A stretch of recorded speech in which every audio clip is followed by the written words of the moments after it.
Good morning. I'm Don Pratt. I'm the pastor at St. Paul United Methodist Church in Largo, Florida.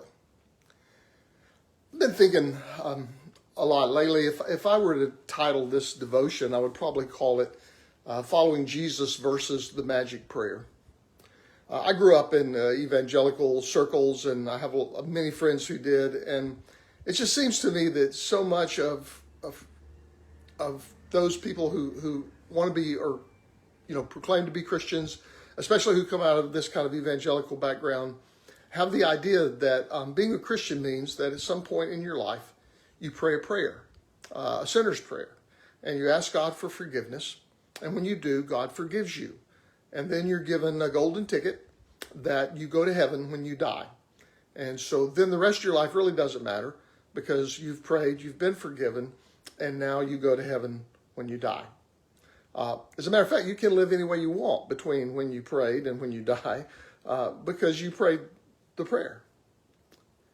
The problem with that is that I can't find that anywhere in the Bible. Jesus said, "Follow me." He didn't say pray a prayer. He said, "Follow me." And to follow Jesus means to actually live like Jesus, to try to love the way Jesus loved, to try to actually do something that makes a difference in people's lives in a positive way, to show God's grace and to show God's way in how we live in this world. That's a far cry from saying a prayer.